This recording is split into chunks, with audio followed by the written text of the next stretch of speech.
नमस्कार, मैं श्रेया और आप देख रहे हैं न्यूज आनिया। आज हमारे साथ एक बहुत ही जाने मानी नामी पत्रकार मौजूद हैं जो कि बेसिकली बिलोंग करते हैं बुंदेलखंड से, जिनका नाम है जयराम चतुर्वेदी। स्वागत है आपका बहुत ज्यादा। बहुत इनका 20 साल का अनुभव है और आज हम तमाम विषयों पे इनसे चर्चा करने वाले हैं जो कि अभी चल रहे हैं। नमस्कार। बहुत बहुत हमारे सभी व्यूवर्स का न्यूज़ आनिया के बहुत बहुत स्वागत है और बहुत बहुत मैं शुक्रिया अदा करता हूं कि आपने मुझे स्टूडियो में बुलाया और तमाम सब्जेक्ट्स की आपने बात की। तो आप एक एक करके सवाल कीजिए और मैं जाहिर सी बात है कि वही व्यूज़ उस पर रखूँगा जो वर्तमान में चल रहे हैं और मेरी उस प्रकार प्रतिक्रिया है। और आप सवाल कीजिए, मैं आपको उसके हूबहू वही जवाब दूंगा जो मेरे जहन में चल रहे हैं। जी, तो सबसे पहले हम बात करना चाहते हैं यूजीसी के विवाद के बारे में, जो कि आजकल बहुत ज्यादा चल रहा है। तो उस पे आपका क्या कहना है? देखिए श्रेया जी, यूजीसी के विवाद को लेकर वाकई में जो देश में फिलहाल गतिरोध चल रहा है और बीते जब से यूजीसी का जो मुद्दा आया और जिस नियम को लेकर सबसे ज़्यादा जो विवाद चल रहा था उसको लेकर वाकई में मुझे लगता है कि आज ओबीसी एससी एसटी का एक जो ओबीसी एससी एसटी और दूसरी तरफ जो सामान्य वर्ग के लोग हैं बहुत गहरी खाई पैदा हो रही है। और मुझे लगता है कि सरकार, अब कहने को तो ये तक कहा जाता है कि यूजीसी कोई नियम लागू करती है, सरकार को उसका पता नहीं होता, लेकिन ऐसा नहीं है। जो बुद्धिजीवी वर्ग के लोग हैं वो जानते हैं कि सरकार की बिना इच्छा के कोई भी नियम कोई भी थोप नहीं सकता है। तो यूजीसी से जो नियम आया है कि आप कोई भी अगर पीड़ित छात्र है अगर वो समय को टारगेट करता है, मान लीजिए कि किसी की दो गुट में या दो लोगों में झगड़ा हो जाता है, अगर वो कह देते हैं कि भाई फला सवर्ण के छात्र ने मुझे पीड़ित किया है, जाति सूचक मुझे शब्दों का इस्तेमाल किया है और मुझे अपमानित किया है, मारा पीटा गया, जो भी है, तो अगर वो झूठी शिकायत भी कर देता है तो कहीं ना कहीं उस पर कार्रवाई हो जाती है और मुझे लगता है कि उसका भविष्य खतरे में पड़ जाता है। तो इस तरीके से जो नियम लागू कर दिया कि अगर झूठी शिकायत भी कर देता है तो वो शिकायत करता है, उस पर कोई कार्रवाई नहीं बनती है। तो ये जाहिर सी बात है, मुझे लगता है बहुत ही खतरनाक नियम है जो थोप दिया गया है उन सवर्ण छात्रों के ऊपर। शायद मुझे लगता है कि जातीय दुश्मनी के आधार पर या किसी कोई मान लीजिए कि दो छात्र साथ पढ़ते हैं, मान लीजिए कि कोई कंपटीटर है, वो आपसे ज़्यादा होशियार है, बहुत आपसे 2 कदम आगे चल रहा है और कहीं ना कहीं आप उसको पीछे धकेलना चाहते हैं, आप जलन भावना से आप चाहते हैं कि बिल्कुल वो निष्कासित हो जाए कॉलेज से, तो आप उसके झूठा आरोप मर देते हैं, तो आप तो बच जाते हैं लेकिन उसका करियर आप खराब कर देते हैं। तो ये एक मैं देख रहा हूँ पिछले काफ़ी लंबे समय से सोशल मीडिया पर ज़बरदस्त तरीके से खाई पैदा हो रही है दोनों वर्गों में। अब जब हालांकि सरकार का इसमें कोई रोल जो है, सरकार का रोल इसमें कोई बहुत ही अच्छा नहीं है, क्योंकि सरकार को निर्णय लेना चाहिए था कि वाकई में जो नियम जो लादा गया है, थोपा गया है, वो गलत है, लेकिन कोर्ट को संज्ञान लेना पड़ता है। कोर्ट उस मामले पर अब स्टे लगाता है, यानी कोर्ट अपना काम करता है, लेकिन अभी भी तो सरकार अभी भी कटघरे में है, लोग ज्यादा से ज्यादा विरोध कर रहे हैं। मोदी सरकार को लेकर भरोसे की कमी हुई है। मुझे लगता है कि इतना ज्यादा गतिरोध चल रहा है कि मोदी सरकार, मतलब मैंने तो ये तक देखा है कि सवर्णों में अलग अलग कैटेगरीज हैं और चाहे किसी भी स्टेट की बात करें, जिला लेवल की बात करें, तो इतना गुस्सा बढ़ा है कि ये तक कहा गया है लोगों के अभी अगर चुनाव हो जाए तो शायद मोदी सरकार को हार का सामना तक करना पड़ेगा। तो ये तो मुझे लगता है कि जो लंबे समय से चल रहा है, जो बहुत ही गलत निर्णय लिया गया है और यूजीसी को लेकर के सरकार को सोचना चाहिए। और जिस तरीके से नियम थोप दिए जाते हैं उस समारोह में, यार ओबीसी एसटी सारे हिंदू समाज के लोग हैं, सारे हिंदुओं के संगठित करने के प्रयास करने चाहिए सरकार को, लेकिन अगर ऐसे नियम कायदे कानून थोप दिए जाए जिससे उनमें खाई बढ़े, जिसमें विभेद पैदा हो, तो मुझे लगता है ये समाज के लिए ठीक नहीं है। आपने बहुत सही बोला। आपका जो पॉइंट था हिंदू वाला, तो आपको लगता है कि हिंदू बढ़ जाएंगे अगर ये एक्चुअली रूल आ गया तो? देखिए, मुझे तो लगता है कि बिल्कुल जैसे जिस तरीके से आज गतिरोध बढ़ रहा है, नफरत बढ़ रही है, मैं वो जो बात कह रहा था, मैं आपको ये बता रहा था कि इधर जब आप वो नियम लागू कर देते हैं तो जाहिर सी बात है समानों में गुस्सा बढ़ता है, लेकिन कोर्ट जब स्टे ले लेता है कि हाँ वो कोर्ट देता है तो वाकई में सवर्णों के खिलाफ ये एक बहुत ही गलत निर्णय लिया गया है और ये जो थोप दिया गया है नियम सही नहीं है। तो जब कोर्ट स्टे लेता है तब कोर्ट के स्टे लेने के बाद अब एससी एसटी उसका विरोध कर रहे हैं। तो यानी एससी कास्ट के जो लोग जो विरोध कर रहे हैं वो ये कह रहे हैं कि अब भले ही आपने उनके हितों के लिए किया, लेकिन अब आपके प्रति भी नफरत बढ़ गई है। यानी पहले सवर्णों में आपके प्रति गुस्सा था, अब एससी के आप वर्ग में आपके प्रति गुस्सा है कि आपने उस नियम को खारिज कर दिया। हालांकि उन्हें ये पता नहीं है कि खारिज उसको कोर्ट ने किया है, लेकिन गुस्सा उनके मन में भी है कि भाई बताइए, हमारे पक्ष में एक निर्णय लिया गया था यूजीसी द्वारा, आपने वो नियम भी आपने मतलब कोर्ट के माध्यम से उसको खारिज करा दिया, तो उनमें भी नफरत बढ़ी। तो आपको हासिल क्या हुआ? आपको हासिल कुछ नहीं हुआ। और जाहिर सी बात है कि हिंदुओं में एक बड़ा वर्ग है जो ओबीसी एससी एसटी का और सवर्णों का, जिसमें कहीं ना कहीं जैसे बड़े संत समाज के लोग हैं, बड़े बड़े साधु संत जो एक संगठित करने की बात कर रहे हैं, जैसे धीरेन्द्र शास्त्री जैसे लोग हैं जो हिंदू राष्ट्र की बात कर रहे हैं। मुझे लगता है कि हिंदू राष्ट्र बनना तो बहुत दूर है, हिंदुओं में इतनी ज़्यादा नफरत बढ़ रही है कि आगे चल के ये देश के लिए, समाज के लिए और स्वयं मोदी सरकार के लिए बहुत ही खतरा पैदा करने वाली बात है। बिल्कुल, मैं आपसे सहमत। जैसे कि ईरान और इजराइल का जो वॉर है वो बहुत ज्यादा चर्चा में है, तो इस पे आपकी क्या प्रतिक्रिया है? श्रेया जी, आजकल मुझे लगता है विश्व में अगर सबसे ज़्यादा अगर कोई मुद्दा चल रहा है तो इस समय वो ईरान इजराइल वाला मुद्दा चल रहा है। जाहिर सी बात है, मैं एक बहुत लंबा उत्तर देना चाह रहा हूँ कि जो मूल है वैश्विक हलचल का, जब मूल है, मुझे लगता है कि उस विषय में छुपा हुआ है कि जहाँ एक अमेरिका होता है, विश्व का एक बहुत कह सकते हैं कि बहुत सबसे विकसित राष्ट्र है और जो पूरे विश्व पर प्रभुत्व जमाना चाहता है किसी भी लेवल पर। कुल मिला के ये चाहता है कि सब उसकी अधीनता स्वीकार करें, पूरे विश्व में उसका सिक्का चले। और अमेरिका कुल मिलाकर तमाम मुद्दों को लेकर यही चलता है। जैसे विश्व युद्ध की चर्चाएं होती हैं और अमेरिका जैसे जो विकसित राष्ट्र हैं हथियार बेचकर ही अपनी एक बहुत अच्छा खासा पैसा जनरेट करते हैं, तो उन्हें हमेशा लगता है कि विश्व में एक गतिरोध चलता रहे, तमाम देशों में युद्ध चलता रहे, संघर्ष बना रहे, तो ऐसे तमाम मुद्दे वो क्रिएट किए रहते हैं। अमेरिका की जो रणनीति उससे ज़्यादा मैं खुश नहीं रहता। हालांकि वो अपनी मजबूरियां होती हैं, किसी भी देश को एक सशक्त राष्ट्र से अपने मित्रता रखनी पड़ती है, उनसे मित्रवत संबंध बनाने पड़ते हैं, क्योंकि कहीं ना कहीं उन्हें आर्थिक तौर पर उनसे सहयोग भी मिलता रहता है। तो अमेरिका वही कर ररहा है और ईरान के मुद्दे पर भी यही है, क्योंकि ईरान एक ऐसा देश है जो मुझे लगता है कि लगभग 20 या 25% जिसका पेट्रो केमिकल जो डीजल पेट्रोल कहें, जो कच्चे तेल के उत्पादन में उसका एक अहम स्थान रहा है। और ईरान पे नज़र थी अमेरिका की, ईरान एक ऐसा देश रहा है कि मुझे लगता है कि काफ़ी छोटे छोटे देश हैं जो अमेरिका के प्रभुत्व को स्वीकार करते हैं, अमेरिका से डरते हैं, या अमेरिका को एक इशारा करता है तो सीधे वो बाध्य होते हैं उनकी बात मानने के लिए। लेकिन ईरान थोड़ा एक मुस्लिम कंट्री है, हालांकि शिया सुन्नी दो गुट उसमें होते हैं, लेकिन एक शिया बाहुल्य देश है और शिया बाहुल्य देश है, लेकिन वो कहीं ना कहीं अधीनता स्वीकार नहीं करता, अमेरिका को वो आंखें दिखाता रहता है। तो अमेरिका एक रणनीति लाता है कि एक अच्छा, सबसे ज़्यादा मुझे लगता है कि पेट्रो उत्पादों का और डीजल पेट्रोल से जो भी कच्चे तेल के सबसे ज़्यादा खर्च करने वाला कोई देश है अगर, तो वो अमेरिका है। और अमेरिका ईरान पे कब्जा जमाने की कोशिश करता है, वो पेट्रो उत्पाद जो भी हैं, तो वो एक रणनीति लाता है। क्या रणनीति लाता है कि सारे विश्व के जो देश हैं, तेल उत्पादक देश हैं जो है, और तेल उत्पादक देश एक जो व्यापार करते हैं, आपस में व्यापार करते हैं, वो पेट्रो डॉलर में करें। हाँ। एक करेंसी ईजाद करता है वो पेट्रो डॉलर, जिसमें पूरा व्यापार उसमें हो। तो अब वो क्यों कर रहा है?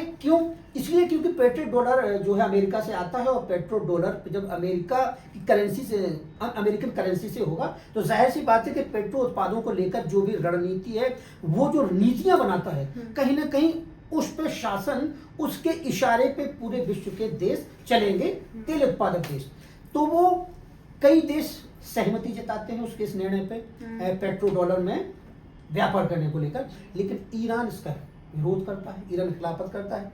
तो कई देशों को वो कहीं डराता है, धमकाता है, युद्ध के हालात उत्पन्न करता है, तो तमाम तरीके से रणनीति करता है, कई अपनी बात को मानने के लिए बाध्य करता है। लेकिन एक देश होता है ईरान, जो उसकी इस बात को सिरे से खारिज कर देता है, और तभी से मुझे लगता है टेढ़ी निगाह हो जाती है अमेरिकन सरकार की, और अमेरिका ये तय करता है कि कैसे आकर झुकाया जाए। और वो जो खामेनेई, हालांकि हवाला ये दिया जा रहा है कि खामेनेई जो है एक कट्टरवादी विचारधारा के तौर पे वहाँ पे स्वयं की वहाँ की आवाम में काफ़ी विरोध था उनको लेकर के, और एक तमाम महिलाओं पे अत्याचार किए जाते। तो इस परिप्रेक्ष्य में उन्होंने ये किया है कि भाई अत्याचार हो रहा है महिलाओं पर, और कट्टरवाद बहुत ज़्यादा हावी हो रहा है, आम जनता दुखी है, तो इसको केंद्र में रखते हुए वो पूरी अपना खेल रचता है और खामेनेई को इजराइल के साथ मिलकर के खामेनेई को यहाँ से ख़त्म कर देता है। और मुझे लगता है कि आज जाहिर सी बात है कि जो शिया देश हैं जो अमेरिका से नफरत करने वाले देश हैं, वो अमेरिका से इसको लेकर नफरत कर रहे हैं, और जो समर्थक देश हैं जो मुस्लिम कंट्रीज़ का जो समर्थन कर रहे हैं, ईरान का भी समर्थन कर रहे हैं, उसको लेकर एक कहीं ना कहीं गहरी खाई विश्व में चल रही है। भारत भी उसमें कहीं ना कहीं संलिप्त है और भारत भी कहीं ना कहीं विवादों के घेरे में, क्योंकि जाहिर सी बात है कि जो मुस्लिम कंट्रीज़ है जो जिनसे हमारे संबंध रहे हैं, तो उसमें एक ईरान भी है, ईरान से हमारे बहुत अच्छे संबंध रहे हैं, लेकिन ईरान से संबंधों के बाद ईरान से संबंध रहे हैं, लेकिन कट्टरवाद को लेकर कहीं ना कहीं भारत अपना एक अलग रुख रखता है और हम उससे सहमति नहीं जताते। लेकिन एक व्यापारिक संबंध होते हैं, हम उससे तेल खरीदते हैं, वो हमारे देश में मेहमान बन के आते रहे, हमारे देश के भी राजनेता उनके यहाँ देश में जाते रहे हैं। लेकिन खामेनेई की हत्या की बात, जाहिर सी बात है, कुछ ही दिन पहले जब खामेनेई का खात्मा होता है वहाँ पे और इजराइल के दौरे पर होते हैं प्रधानमंत्री नरेंद्र मोदी, अभी प्रधानमंत्री जी का वहाँ पर ज़बरदस्त स्वागत हुआ। तो इजराइल भी हमारा पुराना एक साथी रहा है, हमारा बहुत खास मित्र है। हालांकि कांग्रेस सरकार और यहाँ बीजेपी सरकार की रणनीति में थोड़ा अंतर आ जाता है, क्योंकि कांग्रेस के जो संबंध होते हैं मुस्लिम कंट्री से कहीं ज़्यादा बेहतर समझ में आते हैं, लेकिन जैसे इजराइल जैसे देश हैं, अमेरिका, रूस जैसे देश हैं, तो उनके करीब बीजेपी सरकार जो है कहीं ज़्यादा करीब है। तो अभी देश में ही ऐसी आवाज़ें उठ रही हैं कि हमें ईरान के साथ खड़ा होना चाहिए था इस मुद्दे पर। हाँ। अमेरिका और इजराइल के साथ नहीं, ईरान के साथ, क्योंकि हमारा मित्र रहा है, हमारे साथ रहा है। तो अब जाहिर सी बात है कि देखिए अपनी अपनी रणनीति होती है, सरकार क्या चाहती है, सरकार के हित किस बात में छुपे हैं, सरकार कोई भी निर्णय इस आधार पर लेती है। लेकिन अगर भविष्य में मुझे लगता है कि अब जो वहाँ से खबरें आ रही हैं कि जिस तरीके से एक, ये तो सभी लोग जानते हैं कि पारसी देश होता है, एक पर्शियन कंट्रीज है, और पर्शियन कंट्रीज आज कट्टरवाद की भेंट चढ़ करके आज वहाँ पे एक ऐसी सरकार बैठी हुई थी, जिस तरीके से वहाँ पे महिलाओं पे अत्याचार हुए हैं उसका खामियाजा भुगतना पड़ा है, तो वो एक अलग विषय है। लेकिन जाहिर सी बात है, मैं तो ये मानता हूँ, मेरा जो व्यूज, आपने मेरा व्यूज पूछा है, मैं तो ये मानता हूँ जो हुआ अच्छा हुआ। ईरान में अपने मूल की ओर वो लौट रहे हैं, वो आज ये जान चुके हैं कि हम पारसी से हम मुस्लिम बने हैं और इस्लाम के अंधानुकरण में हम कहाँ से कहाँ पहुँचे हैं, और आज जो है बेहतर है। मुझे लगता है कि इजराइल से हमें मित्रता जारी रखनी चाहिए, और देश में तमाम विपक्षी दल के लोग तमाम तरीके के सवाल उठा रहे हैं कि मोदी जी को उनके पक्ष में खड़ा होना चाहिए था और शोक संवेदना व्यक्त करनी चाहिए थी। तो वो अपना अपना विषय हो सकता है, सरकार सभी के अपने अपने नियम होते, सभी अपने अपने कायदे पर सरकार काम करती है। तो मेरा तो इस मामले में जो स्टैंड है वो सरकार के पक्ष में है, मैं इसमें सरकार की खिलाफत बिल्कुल भी नहीं करता, उनका स्टैंड एकदम सही है। बट आपको नहीं लगता है कि मुझे ये कि ईरान के जो खामेनेई जो सुप्रीमो लीडर थे, उनको मारना अमेरिका का कोई वो नहीं बनता था? नहीं, बिल्कुल ये बात सही है, ये बात सही है कि जाहिर सी बात है कि किसी भी देश में किसी सरकार के विरुद्ध जब कोई आवाज़ उठती है तो जाहिर सी बात है कि वहाँ की जो आवाम है, वहाँ की जो कौम है, वहाँ की जो जनता है, विरोध उसको दर्ज कराना चाहिए। लोकतंत्र होता है, किसी देश में संविधान होता है, लोकतंत्र होता है, और चुनाव होते हैं, इलेक्शंस होते हैं। इलेक्शंस के आधार पे आप किसी सरकार को हरा सकते हैं, और निर्णय यही होना चाहिए था। तमाम देश तमाम संगठन होते हैं, देश में तमाम संगठन हैं, और अलग अलग संगठनों को लेकर सरकारें एकजुट होती और भाई दबाव बनाया जाता, प्रेशर बनाया जाता है कि भाई वहाँ पे आम जनता पे अत्याचार हो रहा है, या आप कोई एक सार्वजनिक कोई एक बहुत ही अच्छी योजना ला रहे हैं, मान लीजिए जैसे पेट्रोल डॉलर की जो बात कर रहा था, तो उससे सहमति जताते आप, उस पर विरोध जता करके, उसको प्रेशर डाल के। लेकिन किसी लोकतंत्र शासित देश पर इस तरीके से वहाँ पे हमला करना, वहाँ के सर्वोच्च नेता की हत्या करा देना, उसकी जान लेना ना, ये मुझे लगता है कि ठीक नहीं है। अमेरिका इस मामले में, अमेरिका से मैं कोई सरोकार नहीं रखता, अमेरिका एक विवादित देश रहा है, अपना प्रभुत्व जमाने के लिहाज से वो तमाम देशों में ऐसा करता रहा है। अभी एक और मुझे नाम याद नहीं रहा किस देश में, अभी उन्होंने यही किया था, वो उठा कर ले आए थे, हाँ, वेनेजुएला जी, वेनेजुएला एक देश है, वहाँ से वो वहाँ के सर्वोच्च नेता को सीधे उठा के ले आते हैं, अपने देश ले आते हैं। तो ये एक आम व्यक्ति की एक कमजोरी है। जैसे आम व्यक्ति, जैसे एक समाज में होता है ना, समाज में एक व्यक्ति होता है, पावरफुल होता है, और अगर वो ताकतवर है, मान लीजिए सत्ता का संरक्षण हो उसे और धनवान है तो वो कहीं ना कहीं दादागिरी करता है, गुंडागर्दी करता है और ताकत का, अपने जोर का गलत इस्तेमाल करता है। तो वही आम व्यक्ति से लेकर एक सरकार तक बात पहुंचती है कि जब एक देश या एक सरकार भी एक पावरफुल होती है बहुत ज़्यादा, तो कहीं ना कहीं वो गलत नीतियों को बढ़ावा देती है और ऐसा कोई निर्णय लेती है कि जिससे लोकतंत्र को ठेस पहुंचती है, देशों के आवाम को ठेस पहुंचती है। अमेरिका वही कर रहा है कि इस लिहाज से मैं उससे कोई इसकी बात का समर्थन नहीं करता।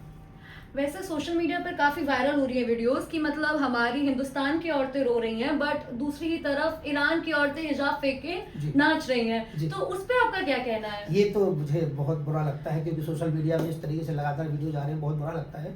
मुझे लगता है कि एक जो शिक्षा पद्धति है देश में बहुत गलत है और मदरसा की जो शिक्षा पद्धति है वो कहीं ना कहीं इससे वंचित करती है कि एक राष्ट्र के प्रति, एक समाज के प्रति, एक देश के प्रति हमारा कर्तव्य क्या होता है। जिस देश में जन्म लेते हैं उस देश की मिट्टी से आपको प्यार होना चाहिए और जिस देश से आपको कोई संबंध ही नहीं, आपको आजीवन यहीं जन्म लेना है, यहीं आप खाना है पीना और यहीं आपको दफन भी हो जाना है। फिर उस देश से हमको क्या मतलब जहां आपसे कोई सरोकार नहीं, कोई मतलब नहीं, कोई लेना देना नहीं है, उनके प्रति इतना प्रेम। वो शिया भगवान मानते हैं शिया को। अपने देश के प्रति, अपने देश में जैसे मान लीजिए हिंदुओं के खिलाफ अत्याचार होता है, बांग्लादेश में होता है, कश्मीर में होता है, तो वहां पे आप कोई आवाज नहीं उठाते। लेकिन एक ऐसी कौम, हालांकि कौम है ठीक है वो शिया मुस्लिम है, लेकिन वहां पे कुछ होता है तो आप यहाँ पे विरोध जताते हैं और यहाँ पे सरकार को कटघरे में खड़ा करते हैं, आप उन्माद फैलाते हैं, सरकारी संपत्ति को नुकसान पहुंचाते हैं, आप रो रो करके अपना रोष जाहिर करते हैं। तो ये मुझे लगता है गलत है। आप जिस देश में रहते हैं पहले उस देश की मिट्टी से प्यार कीजिए, वहाँ के लोगों से प्यार कीजिए। वहाँ की सरकारें सही हैं गलत हैं तो आप कह सकते हैं शांतिपूर्वक धरना देकर अपनी मांग रख सकते हैं, अपनी बात रख सकते हैं कि भाई क्या होना चाहिए और क्या नहीं। लेकिन सरकारें अपने हितों से, अपने बेहतरी से निर्णय लेती हैं कि क्या देश के हित में है, उस हिसाब से। तो मेरा जो आपने जो कहा है कि मेरा जो व्यूज है, मुझे तो इस मामले में जो वीडियोज आ रहे हैं बड़ा दुख होता है कि बताइए, और हमारे देश के हिंदुओं से जिनके साथ रह करके आप एक जीवन बिताते हैं उनके साथ अत्याचार होता है तो उसे आपको कोई दुख नहीं, कोई गम नहीं है। लेकिन उन लोगों के लिए आप दुख है जो आपसे हजारों किलोमीटर दूर रहते हैं, उनके लिए आप रो रो करके आंसू बहाते हैं।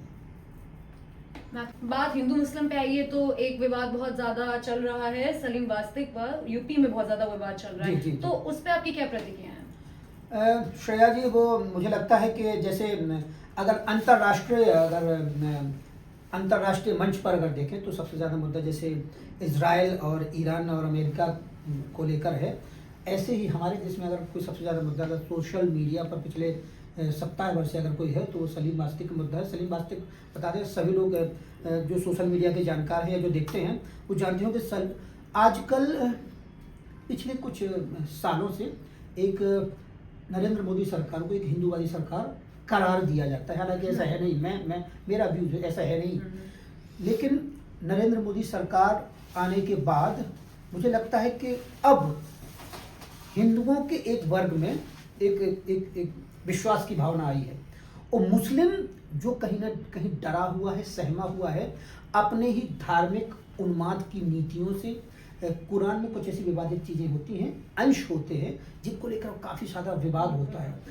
बुद्धिजीवी वर्ग के कुछ लोग होते हैं जो उन विवादित चीज़ों को लेकर के अपनी बात रखते हैं। हालांकि मैं बता दूं कि इस्लाम में एक सबसे ज़्यादा समस्या इस बात को लेकर के अगर कोई गलत बात, गलत नियम भी है तो आप विरोध की हिम्मत नहीं जुटा सकते। हिंदुओं में ये बहुत बात अच्छी, हमारे सनातन में ये एक परंपरा है कि अगर सनातन की किसी रीति नीति से अगर आप सहमत नहीं हैं तो आप उसका विरोध कर सकते हैं। हालांकि विरोध करने पर ऐसा नहीं है कि आप अगर आप विरोध करते हैं तो जैसे मैंने तमाम ऐसे भी लोग देखे हैं कि इस देश में कि भगवान को गालियां देते हैं, मूर्तियां तोड़ी गई हैं, मंदिर तोड़े गए हैं, ईश्वर को गाली देते हैं, ऊल जरूर अनाप शनाप बकने वाले लोग मिल जाएंगे, लेकिन आज तक इस इतिहास में ऐसी कोई घटना नहीं हुई कभी किसी हिंदू द्वारा हमला किया गया हो उस व्यक्ति पर जिसने हम पर ऐसा आक्षेप लगाया, जो ईश्वर को या सनातन के खिलाफ जहर उगलता हो कि उसी की हत्या की गई, उसको मर्डर किया हो, ऐसा कभी नहीं हुआ। लेकिन अब जो बुद्धिजीवी वर्ग के लोग हैं, बुद्धिजीवी ने सच्चाई जाना है कि कहीं ना कहीं कट्टरवाद इतना ज़्यादा हावी है, जो एक पौध है, जो नई नस्ल आ रही है, जो मुल्ले मौलवी कट्टरवादी लोग हैं, ऐसी एक जहर पैदा कर रहे हैं उन लोगों में। तो उन लोगों में जो जहर पैदा हो रहा है उसकी वजह से कहीं ना कहीं उन्मादी प्रवृत्ति की वजह से संघर्ष बढ़ रहा है, और जानना चाहिए कि हम गलत कहाँ हैं। तो ऐसे बुद्धिजीवी आते हैं, मैं केवल तमाम नाम यहाँ गिना सकता हूँ, लेकिन एक नाम की बात करूँ, सलीम वास्ते, जिसकी आप चर्चा कर रहे हैं। सलीम वास्ते आते हैं, सोशल मीडिया पर आते हैं, जागरूक करने की कोशिश करते हैं कट्टरवादी मुस्लिमों को, उन बच्चों को जो कहीं ना कहीं गलत हैं, और वो सवाल उठाते हैं। अब सवाल जब उठते हैं तो कहीं ना कहीं उनके जो सबसे बड़े जो पैगंबर हैं, जो अल्लाह खुदा या जो भी है, उसको हम विस्तार से नहीं कहेंगे, तो वो सवाल उठाते हैं। उनकी बात से जाहिर सी बात है, जब वो कट्टरवाद की बात करते हैं तो अब जो कट्टरवादी मुस्लिम हैं, कट्टरपंथी जो लोग हैं, उनको ये बात नागवार गुजरती है और बहुत ज़्यादा गुस्साते हैं, उनके मन में नफरत बढ़ती है उस व्यक्ति के प्रति। अब उसमें एक बहुत पैटर्न है कि वो जो कट्टरवाद का ये हिंसात्मक जहर घोला जाता है उनके दिमाग में बचपन से। उनके दिमाग में ये है कि मान लीजिए कोई खुदा पर या कोई हमारे मजहब पर या हमारे नियम कायदे कानून पर कोई सवाल उठाता है तो सीधे सीधे हत्या करना जायज़ है या उसको मार देना जायज़ है। तो ऐसे ही सलीम वास्तिक के लिए एक पिता होता है जिसके 2 बेटे होते हैं। हालांकि आजकल सोशल मीडिया में खूब चलाया गया, तमाम 5 भाई होते हैं, 2 बेटे होते हैं। अब ऐसे तमाम उन 2 बच्चों को लेकर के मैं ये बता रहा हूँ कि ऐसे तमाम लोग हैं जिनके जहन में ये जहर घोल दिया गया है बचपन से कि हमारे लिए क्या सही और क्या गलत है, हमारे ऊपर सवाल उठाने वालों को हम मार सकते हैं। तो अब अगर उसको ये शिक्षा दी जाती है कि मान लीजिए किसी भी देश में लोकतंत्र होता है, सरकारें होती है, कानून होता है, अगर आप किसी की बात से सहमत नहीं है, अगर मन में आपको गुस्सा है किसी के प्रति, तो आप कोर्ट का अख्तियार कर सकते हैं, कोर्ट की शरण ले सकते हैं, विरोध कर सकते हैं, तमाम तरीके से उसका विरोध हो सकता है। लेकिन वो सीधे सीधे जो आजकल ऐसे हज़ारों केसेस होते हैं, लव जिहाद है, तमाम जिहादों की लेकर चर्चा होती है, उसमें ये भी है कि भाई वो ऐसा कैसे कर सकता है। 2 भाई आते हैं, सीधे आते हैं और अब तो वीडियो भी उसका आ गया है और बहुत ही निर्दयता पूर्वक निर्ममता से उसकी हत्या कर देते हैं। बिल्कुल ऐसा नहीं। अच्छा, एक बहुत ही खतरनाक चीज़ है। एक होता है मान लीजिए कि जैसे जब दो लड़ाके सामने आते हैं, तब इतिहास में तमाम युद्ध हुए हैं, मान लीजिए कोई किसी का सिर कलम कर देता है, कोई किसी को मार देता है, गोली मार दी, काम खत्म। लेकिन तड़पा कर मारना, रुक कर मारना, इस तरीके से निर्दयता पूर्वक मारना, ये एक सिखाया जाता है। जैसे जो हलाल किया जाता है ना, हलाल क्या होता है? हलाल मैं समझा करता था, मैं आपको बता दूं, मेरे मन में एक सवाल उठा करता था कि ये हलाल क्या होता है? तो भाई हलाल यही होता है कि जब कुर्बानी दी जाती है, किसी को बकरे को हलाल किया जाता है, उसको धीमे धीमे मारा जाता है ताकि वो, एक होता है हलाल और झटका, तो हलाल मतलब धीमे धीमे तड़पता रहे, दर्द के उस दौर से वो गुजरे, धीमे धीमे उसकी जान जाए। तो ऐसे ही उसको मौत देने की कोशिश की सलीम वास्तिक जी को दोनों भाइयों ने, और ये बहुत ही निंदनीय रहा। हालांकि ठीक है, और एक हिंदूवादी और एक तेज तर्रार एक सरकार आज सत्तासीन है, और योगी सरकार निर्णय लेते हैं कि भाई तमाम से जल्दी उनको पकड़ा जाए, और 2 भाई सामने आते हैं। एक भाई पहले एनकाउंटर किया जाता है, दूसरा भी एनकाउंटर में मारा जाता है। हालांकि उस पिता के बयान भी चल रहे हैं, तमाम ऐसे लोगों के बयान भी चल रहे हैं जो उसके समर्थन में खड़े होते हैं। लेकिन मुझे अफसोस इस बात का होता है कि चलिए मान लीजिए कि कानूनन गलत है, एनकाउंटर करना गलत है, कोर्ट का रास्ता था, कोर्ट जा सकते थे, ये है तमाम तरीके से, लेकिन कोई भी ये नहीं कहता है कि उसको जो मारा गया है, सलीम वास्तिक को मारने की कोशिश की गई है। अब जब उनकी जान बच गई है, तब तो यही कहा जाएगा कि कोशिश की गई, क्योंकि अब वो बच गए हैं, वरना उन्होंने अपने दिमाग से उसको मार ही दिया था। तो आखिर जब उसको मारा गया है, तो उसको निर्ममता पूर्वक मारा गया, तो भैया तो क्यों मारा गया? तो इतने निर्ममता से तुम क्यों मार रहे हो? वो गलत था, वो लड़के गलत थे, उनकी शिक्षा गलत थी, और ये पौध जा कहाँ रही है? ऐसी कट्टरवादी सोच को जन्म देने वाले लोग गलत हैं, और ऐसा क्यों कर रहे हैं? वो मुल्ले मौलवी गलत हैं, ऐसा नहीं किया जाना चाहिए, और जो देश में हो रहा है वो गलत है। तो कोई भी उनको जगाने की कोशिश नहीं कर रहा है इस देश में, कोई भी नहीं कहता है कि भाई वो जो गलत कर रहे हैं। मान लीजिए कोई लव जिहाद का शिकार बनाता है बेटियों को, अपने दिल्ली एनसीआर में तमाम घटनाएं होती हैं कि सूटकेस में लड़कियां पैक कर दी जाती, मार दिया जाता है, क्या क्या होता है, हजारों घटनाएं हो चुकी हैं। लेकिन कभी भी कोई सवाल नहीं उठाता कि हाँ उनमें से लोग आना कहाँ से चाहिए था, जिनमें से जिस वर्ग से लोग ऐसे आना चाहिए थे बुद्धिजीवी लोग, भाई ये गलत हो रहा है और ये गलत हो रहा है। तो अगर ऐसा होता रहा तो मुस्लिमों में, इस्लाम के प्रति लोगों में नफरत बढ़ रही है। ऐसा नहीं कि हमारे देश में, विश्व में बढ़ रही है। तो भाई इससे हमारी छवि खराब हो रही है और ये गलत है। हम युवाओं को सही रास्ते पर लाने की कोशिश करें, लेकिन नहीं, जो सही रास्ते पर लाने की कोशिश करता है सोशल मीडिया के माध्यम से अपनी बात भी रखता है, सीधे उसी को शिकार बना लिया जाता है और उस पर उसी प्रकार का, उसके साथ उसी प्रकार का व्यवहार होता है जैसे कि सलीम वास्ता के साथ हुआ था। हालांकि सलीम वास्ते को अच्छा खासा समर्थन मिल रहा है। आज वो मौत के मुंह से बाहर आ गए हैं, तो उसको लेकर भी काफ़ी उनको समर्थन मिल रहा है। हालांकि मैं आपको ये बता दूं, बस एक ही बात में बात खत्म करना चाहूँगा कि अगर योगी सरकार नहीं होती तो शायद ये कुछ नहीं होता। और मुझे लगता है कि जो उसके हमलावर हैं शायद आज सिर्फ मुझे लगता पकड़े ही ना जाते। और ऐसे कृत्यों से, ऐसे कारनामों से बल मिलता है उन कट्टरपंथी विचारधाराओं के लोगों को, जो लगता है कि हाँ हम ऐसा कर सकते हैं। लेकिन एक सरकार जो सख्ती से सरकार चला रही, सख्ती से नियम लागू कर रही है, वो उनको अंजाम तक पहुंचा कर ये उसने जता दिया है कि भाई ऐसा करोगे तो उसका परिणाम ये होगा। आपका बहुत बहुत शुक्रिया। आप लोगों ने हमारे श्रोताओं को आज बहुत सारा ज्ञान दिया है और आपका बहुत बहुत शुक्रिया। आज आप आए हमारे स्टूडियो में। आपके स्टूडियो में आकर मुझे बड़ा अच्छा लगा है। और आप भी एक युवा पत्रकार के तौर पर एक जिस तरीके से आपने बेबाकी से सवाल किए हैं और अलग अलग विषयों को लेकर सवाल किए हैं, मुझे भी अच्छा लगा और मैं उस पर खुलकर अपनी बात रख सका। और मैं सभी न्यूज़ानिया के सभी जो व्यूवर्स हैं, सभी उनके हमारे जो दर्शक हैं, उनसे यही कहता हूँ कि आप जुड़े रहिए और हमारे इस चैनल्स पे आप जो भी प्रसारित होता है, आप देखते हैं जो भी न्यूज़ है, अगर उस पर आप सरोकार रखते हैं, विरोध करते हैं, तो आप कमेंट्स के माध्यम से ज़रूर बताइएगा। और अगर कभी मौका लगा तो दोबारा से आपसे हम रूबरू होंगे, आपसे फिर से साक्षात करेंगे। और सभी दर्शकों को एक बार बहुत बहुत धन्यवाद। और आपके साथ आज मुझे बड़ा अच्छा लगा। बहुत बहुत शुक्रिया आपका। मुझे भी। नमस्कार।